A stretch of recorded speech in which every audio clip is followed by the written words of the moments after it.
There's a guy walking around now, traveling around the world. His name is Fried. Have you heard of him? Friedman, Manis Friedman. He's a famous speaker.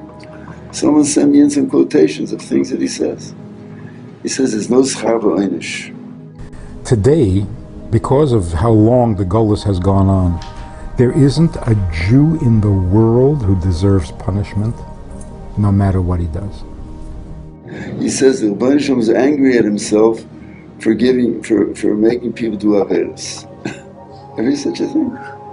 After giving us a Yetzer Hara, after creating sins, he is going to punish us if we do a sin?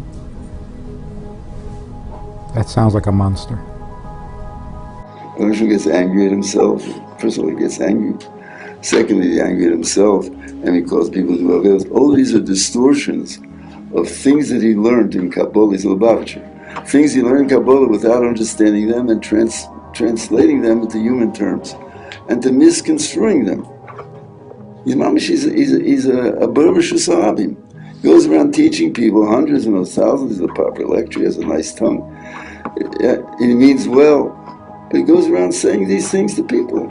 Rebbeinu Shalom is angry, and he says there's no one doing an avera nowadays anymore. There's no such thing nowadays of averas. Where do you get that? We are familiar with God because God needs us more than we need him. And that's why commandments, 10 commandments, that translation has ruined everything.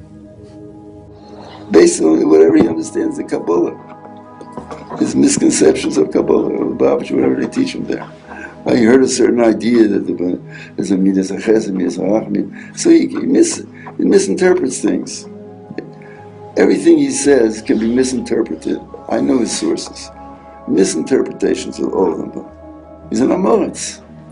He means well. He's a very, very, very nice person, probably. Means well. He speaks well. He loves people.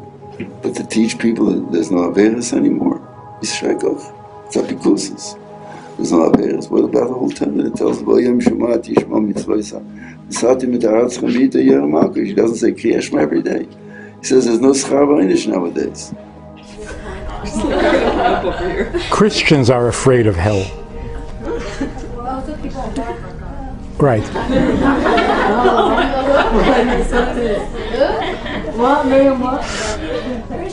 It's a borough park thing. That's an example. That's an example of a Lubavitcher that learned Kabbalah and misconstrues it and teaches others about it. Means well, but he's a fool. He's an amoritz. And instead of teaching people Torah, he should be going to cheder. That's one example.